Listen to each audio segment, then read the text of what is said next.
So Sebastian is a child, quiet.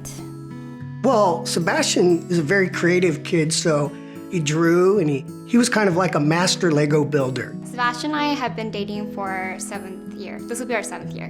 Whenever I need anything, he's always there. So he's reliable. So my family's pretty crazy. I really love my mom. My dad, he's like a super intense guy. Being the oldest, there's a little bit more pressure. Like I feel like I get a lot more pressure from my parents to do things right because I do have my younger brothers watching me. I work part-time at John's Grill Pizza. He's actually gotten to the position of a team lead, which is a certified trainer, but in our store it's also being a leader. I am studying civil engineering. I'm looking to become a structural engineer where I'll be designing buildings and bridges.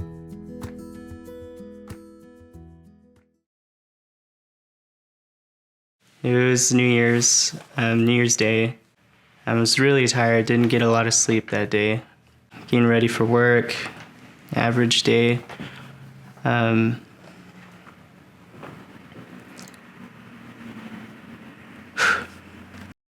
asked my boss, hey, I'm not feeling too well, I'm really tired, can I go home?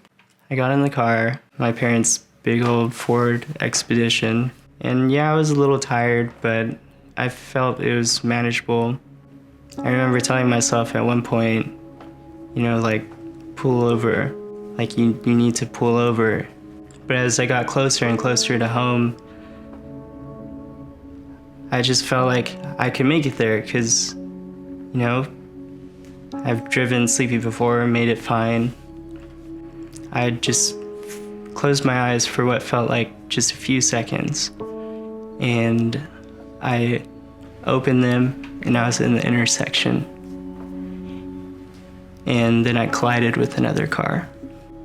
My initial thought was like, oh my God, what just happened? He said, I got into a car accident and there was another person.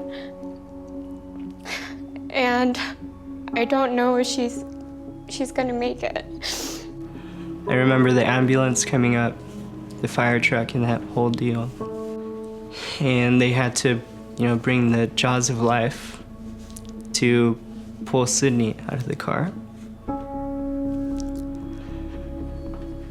They pulled her out of the car. And I just see her body, hoping that she's still alive. I remember seeing the two paramedics that were helping her hug each other. And that's when I knew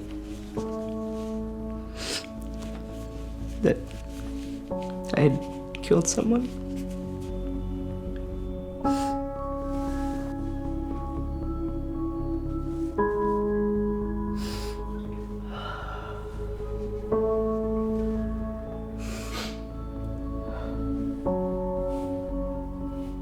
You hear about accidents and emergencies and tragedies on TV, and you say that's not going to happen to me, but here it was happening, and it was real.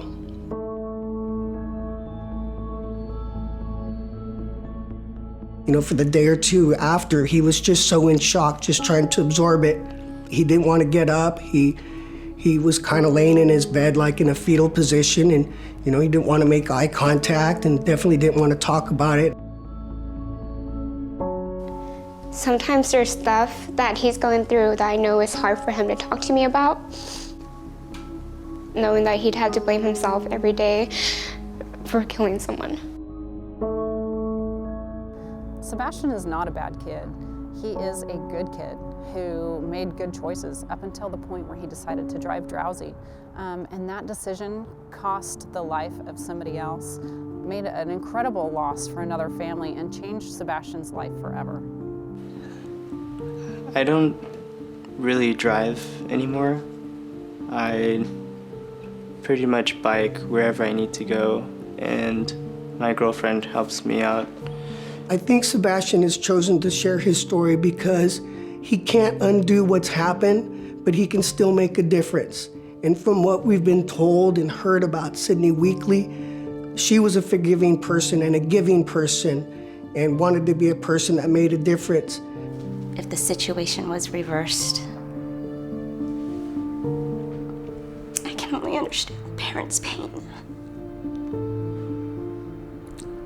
My kids are everything to me. Everything. And the love that parents for Sydney, I know it was everything she was everything to them. Prior to the crash, I didn't see sleepy or drowsy driving as a distraction.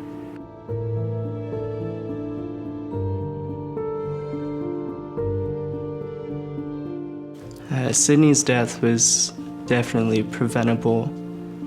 I can honor Sydney's parents and their wishes because they had asked me that my message gets across to other people, so the next time that they ever think about just a tiny distraction, whether it's picking up your phone or changing a song, or in my case, if you're feeling just a bit drowsy, to just pull over, stretch, take a breather.